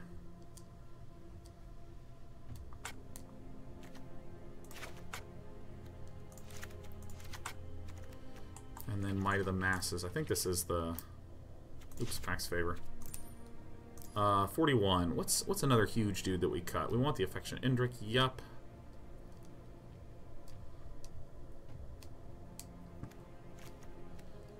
I actually think I just chucked this fucker out.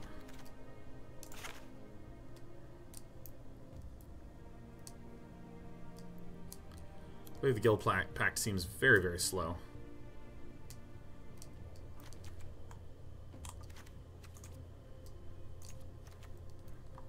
Did I remove the Sworn Companions? No, I got them right there.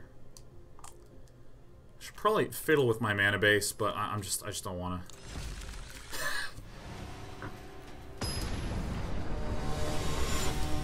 Crushing Canopy. Now, we've seen flyers. We've seen a pair of very important flyers to blow up, so that's going to be pretty great. It's also white-red. Oh yeah, I'm on the play. Are you kidding me? Nice. Not an exceptional start, but good enough.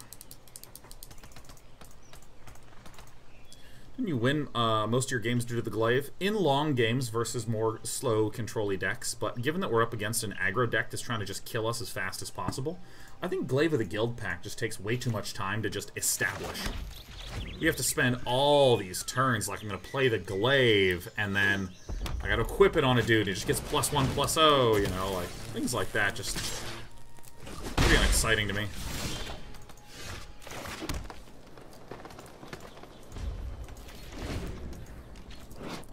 Pretty good one to have. I'm glad we have a lot of basics here.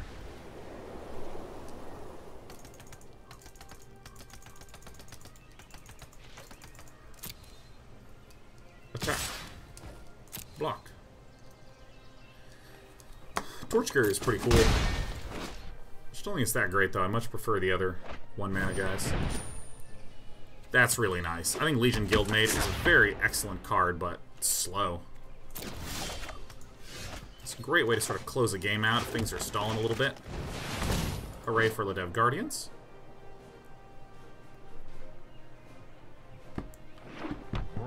So this will at least block the Torch Courier. That's kind of nice, but I feel like I have to Ledev. Let's see, if we go 1, 2, 3, we don't quite have enough mana.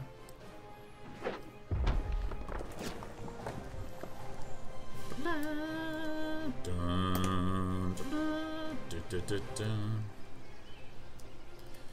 think it's probably better for me to do like a second Generous Stray or something, leave the mana up with Might of the Masses to maybe bait some sort of block, and that also sets me up to do like Ledev and Ledev Champion and Ledev Guardian in the same turn. Yeah, so we're not going to block that Legion Guild Mage. The 2 damage we embrace warmly. So there's no Sky Knight Legionnaire, which is really nice.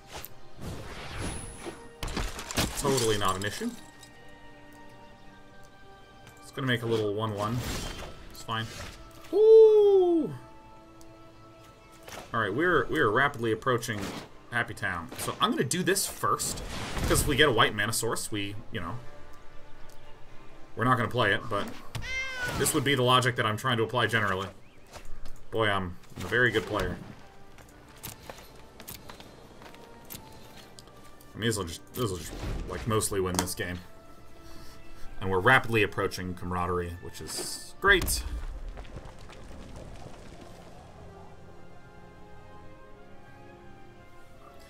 Like, if the Hazda Marshal attacks, it has to attack with both the Legion Guild Mage and the Torch Courier. So I just, like, blow up the Torch Courier and the Hazda Marshal. So this is probably hammer drop in time, I would estimate.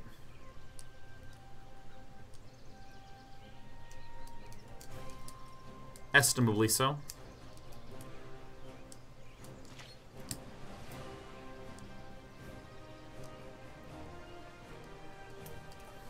No attacks.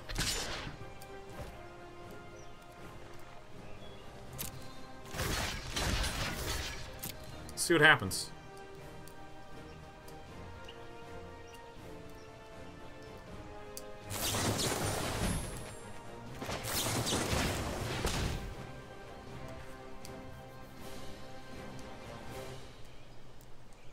All right, cool.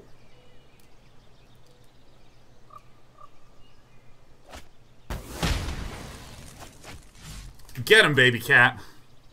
Alright, I think a pair of 1/1s is not that threatening. I think we did it. Hold on, I'm a little dizzy here. Why not the other one? Could have saved it? No, I could not have saved it. Because it would have received 2 damage, gotten +2/+2, so it would be a 3/4 that's taking 2 damage, so it's a 3/2. He would target that one and kill it. So, it's the same thing. And we leave up Pack's Favor.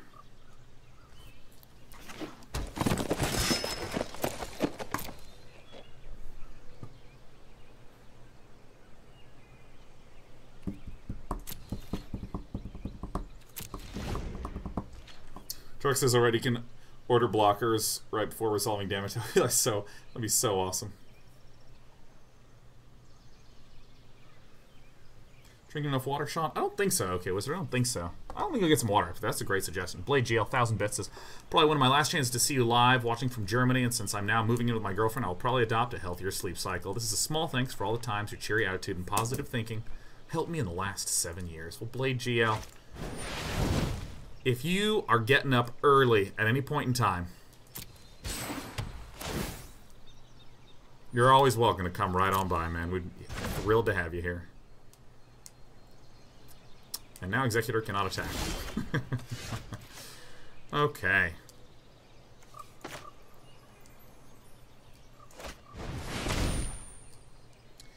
Do I want a flower here? Yes, yes, of course I want a flower. Of course. What the fuck is wrong with me? And so the only source that we don't have is a black source.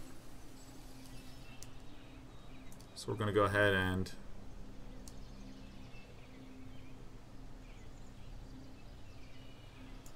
Holy shit, your pal Day 9 is just not that bright, man. Let's just get a white source then.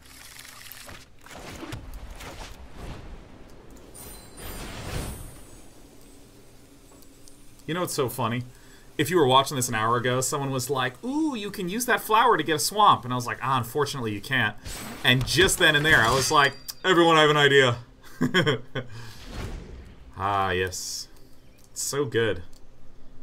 It's so good. See, this is in machine learning, this is known as a vanishing gradient problem, right? The information that's very, very far back, it's just not propagating forward, right? Oh, God, this is why the Day 9 2.0 will incorporate LSTM nodes. Boop! Then I'm gonna sacrifice it, and I'm gonna boop!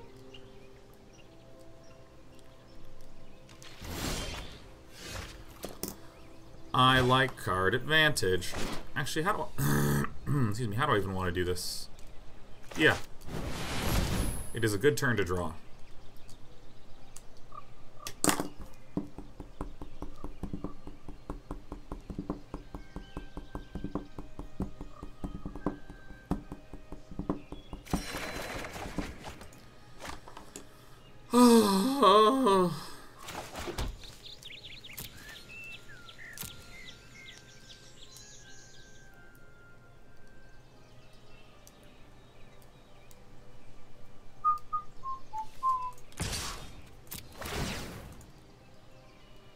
Tap, tap,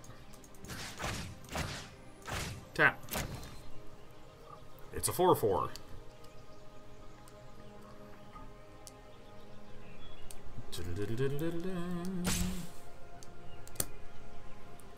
I mean, you're permitted to double block. I just don't think you will. Ojek Bodyguard cannot attack or block alone. Slow Dev Guardian's gonna hold down the shit out of this fort, man. Or this could be the turning point where we spew the game away. But I think generating infinite lifelinkers is going to be a valuable asset.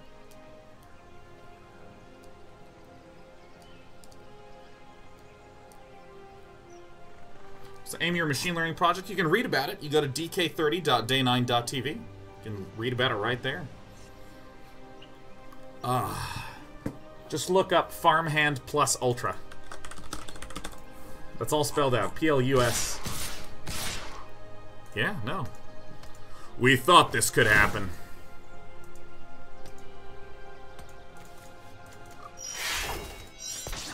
Of course I'm going to block this. Use your combat trick.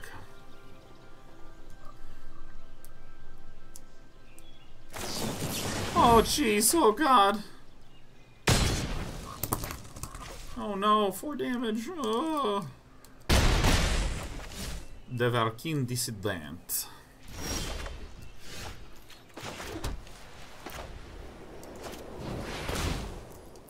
I'm just going to begin generating the little friends. This gives us a shitload of options, because we can generate...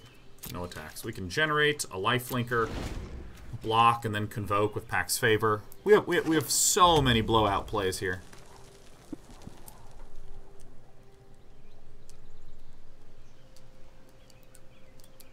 Planning on releasing your code on GitHub? No, fuck no, man.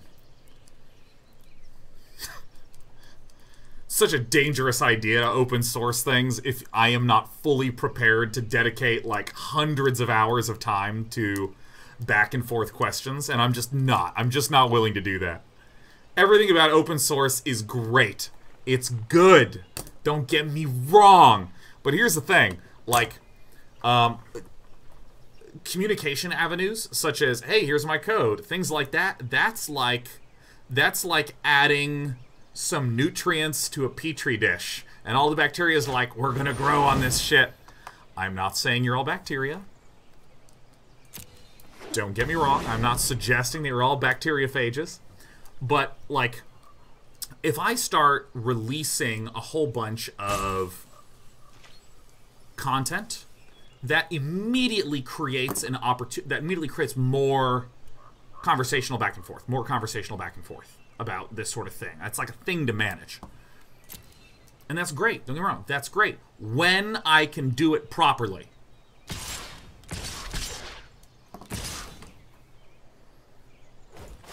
This is not that much of a threat, but this sure is. So I'm going to kill it. So we block here.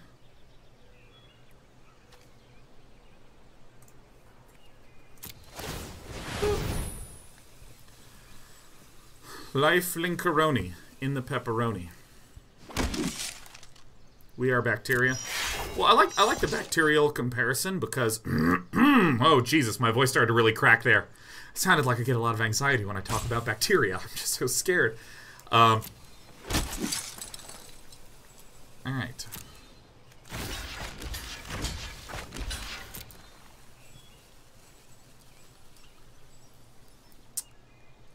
So this wins and this.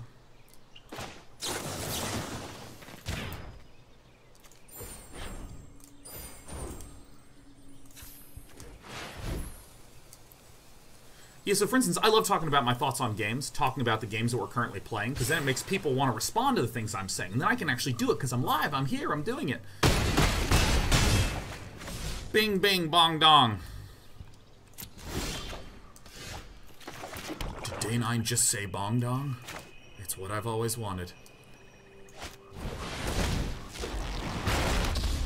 Hello!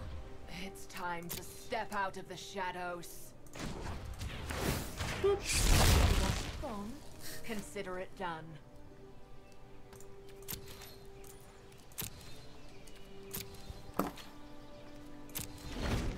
This is part of the reason why I actually really appreciate that a lot of companies, in terms of their, you know, communication pipelines. Oh, that would have been a good one to kill. Well, shit. Just gonna do this. Don't give a damn. In terms of their communication pipelines, just don't have a lot of things outside of their PR. Because it allows them to have a more controlled, calm, small, gentle conversation. You know what I mean?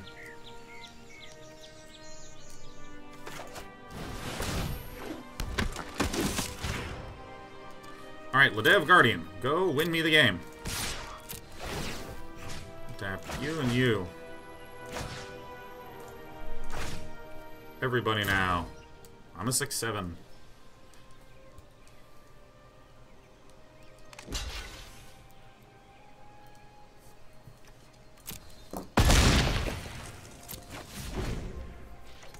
Yeah, and this is, like, I think that when a lot of people hear, oh yeah, they say that they're doing it to control the conversation, they have this image of, like, insidious, wicked manipulation. And there's absolutely people who do that, and fuck those people. But there's also the very functional people. There's also the very functional thing of, like, no, I just, literally, I can't control the conversation at all. Like, I can respond to 4 things a day, and there's 400 inquiries coming in. I literally can't manage it. It's kind of the same reason that if you're having a quiet day at home, you might just not start any conversations on your cell phone. Like, if you sat down on your phone and texted like 20 people and were like, hey, how are you? Hey, how are you? Hey, how are you? Hey, how are you? Hey, how are you? You've opened up 20 now response chains, and if you stop responding to any of them, people are going to kind of be like, dude, what the fuck? 1, 2, 3, 4, 5, 6, 7, 8, 9, 10. Great.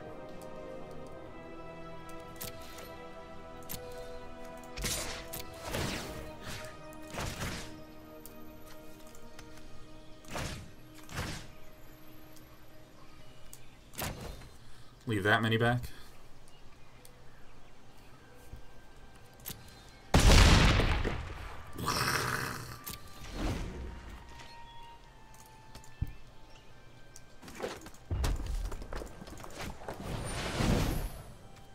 Gotta be a little careful here. Probably gonna have to start swinging with life linkers.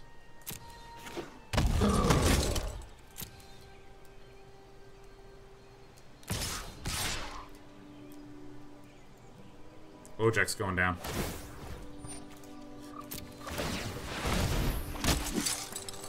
Remember a time in my life when I didn't use auto attack? Ha ha ha ha ha. Like, intuitively, people know that if you don't have time or interest, I'm blocking with all 4 so I can gain an extra life.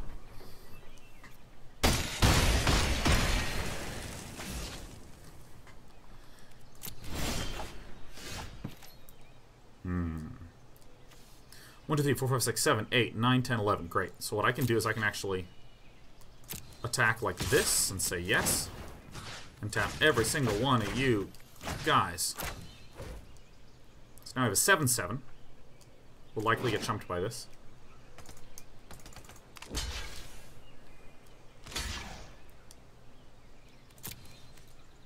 Do it, dude.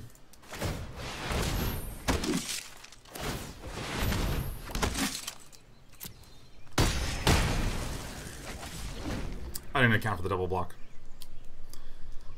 Executor 2001 tar totally deserves it.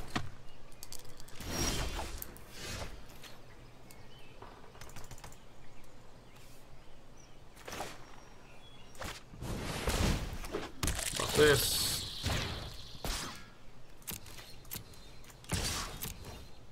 Just need to tap one more and we would have been fine. You got it.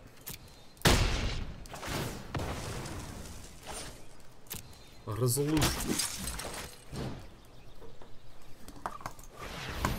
I really like that it asks you super explicitly, okay, who you want to convoke? The answer is not a soul. So yeah, if I can finish that thought, because it's like dangling in my mind and driving me insane. If you sent out 20 texts and then you dropped off on 18 of those conversations, you'd have 18 people being a little irritated. You're like, what the fuck, why'd you reach out and say hi to me if you didn't want to follow it up, right? But if you just sat alone and said, I don't want to talk to anyone today, and you didn't send out any of those texts, you would have been totally fine. So this is part of the reason why I would be super reticent to just post a bunch of code online about anything, unless I was prepared for tens or hundreds of hours of just question answering, you know. So it's a really weird sort of consideration, you know. It's like, why don't you just post thing X right now? Totally could. Absolutely could. But I'm not just doing a 15-minute post. I'm doing a 15-minute post plus 10 hours or so of Q&A in order to just be a proper, responsible human being who's answering questions and being an adult. Can't wait to get this thing back with my crushing canopy. Yeah! I gotta get water. I'm thirsty. What do we look at here? We got any changes we want to make? More sworn companions? No? No? I'm so glad. I just gotta remember to cut those puppies again. Ugh. Hi, Despy.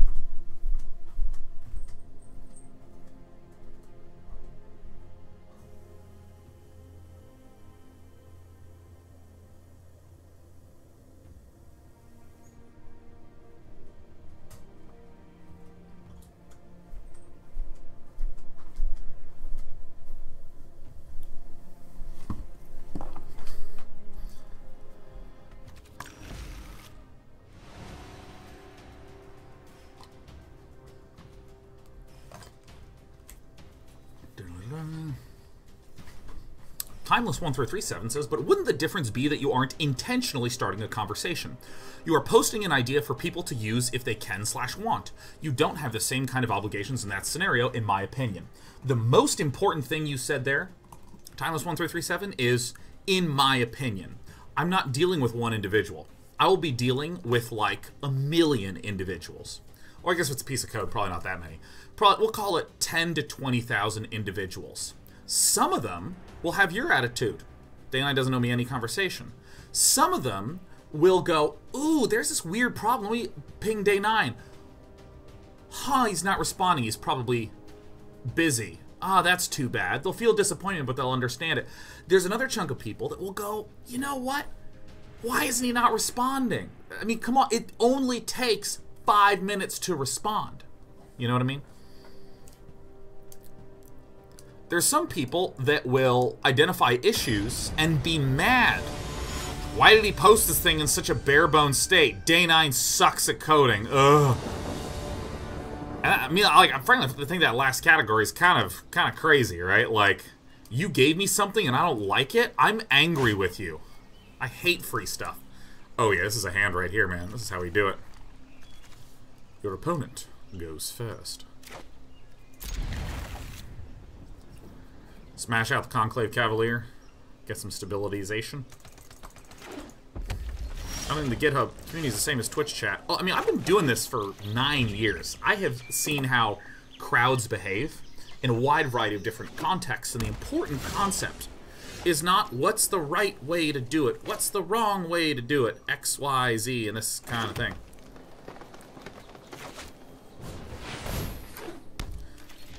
The proper note is that people do respond in, say, 10 different ways. So I have to account for 10 different possibilities. That thing cannot attack because it cannot attack alone. Stinks a little bit, but I mean, I just have to do this. What do we have more of? White cards? Let's get another white one down.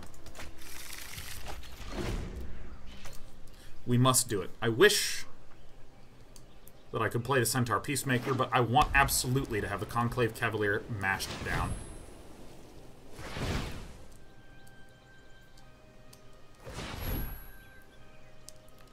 This is, I think, one of the things that's very emotionally tricky about being a streamer, is that you have to both absorb a lot of the stress and patience from other people. Not absorb their patience, absorb a lot of the stress and strain from other people. They'll intuitively be frustrated and mad.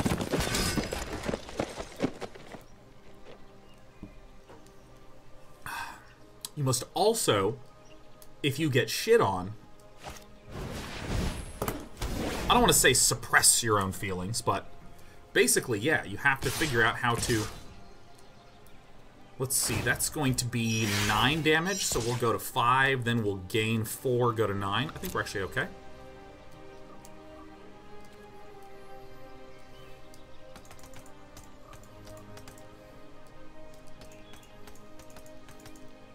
Get the Centaur Peacemaker down, we'll double block, we'll draw cards, something like that. I feel a crushing canopy in our future.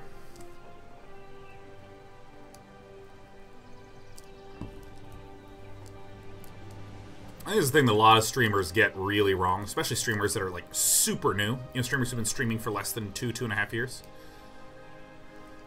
You just wind up with a ton of emotion coming at you. Some your own, crap loads from other people. So let's see, I play this. What do I think is better here? I'll go ahead and decline this. I'm gonna play out the Vernati's Shieldmate. The Maniacal Rage is pretty sick. Double block with the Conclave Cavalier and the Centaur Peacemaker, 100%. There's just all this emotion going on, and you kind of have to just figure out how to navigate that. It is stressful. I think the correct play for Executor is just to come in swinging. I am more than likely dead. Here comes the maximized velocity to eliminate us. Oops, I whiffed on the attack there. Alright, we lost. Nice opening. That was a really sick opening hand. I think arguably I should have played the Centaur Peacemaker, but I think it's still a reasonable play. Our deck wasn't the best, and we got some packs out of it.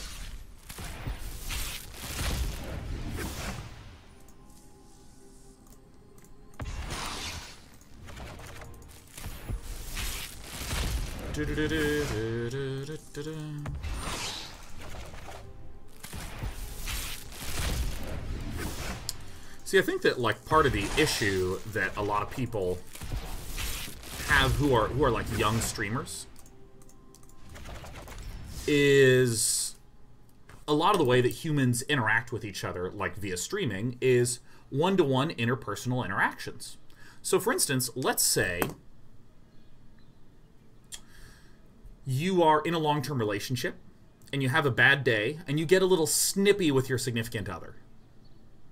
That's okay. That's actually okay in a relationship to have happen.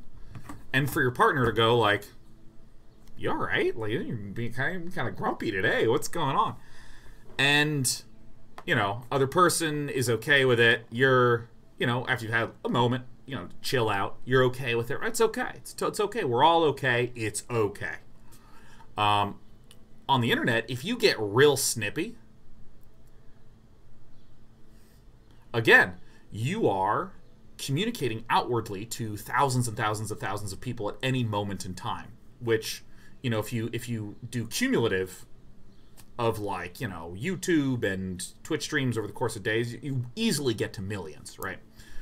You have millions of people who will see that snippy little thing and go, oh yeah, you know, streamer X is such a jerk.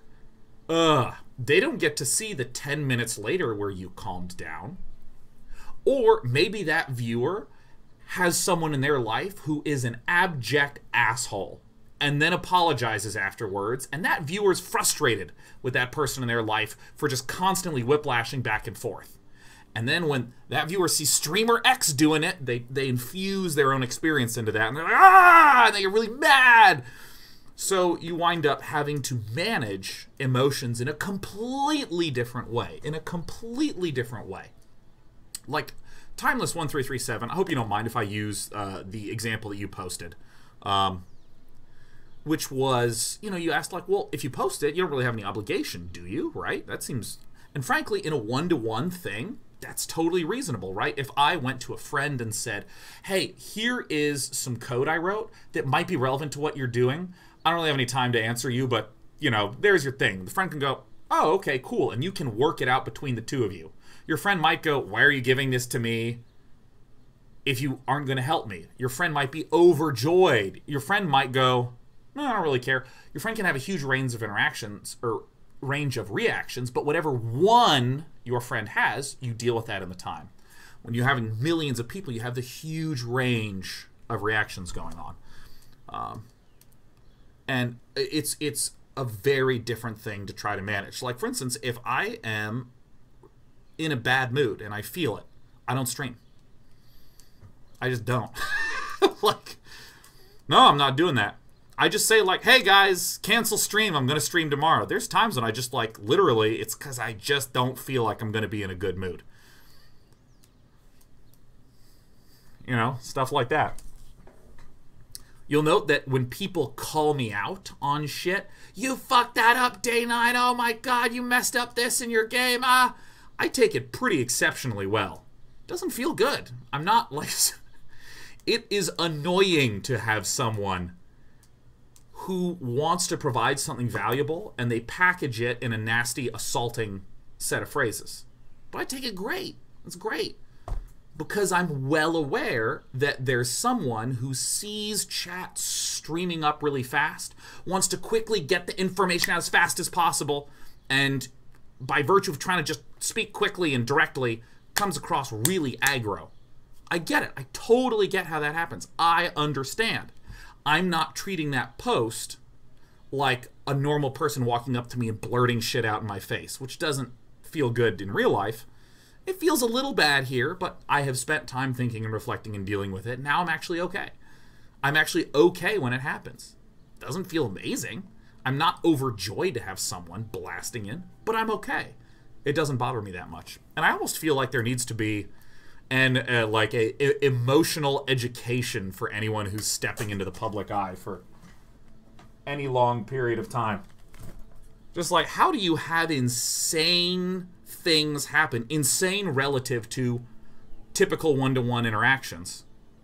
How do you deal with that insanity and be okay? Not triumphant, yeah, I called that guy back out and shit all over him. We shit on people here in Day 9 TV. No, not doing that. I've certainly slipped up and gotten grumpy on air. That's totally fine. But, you know, I know what at least I'm trying to do.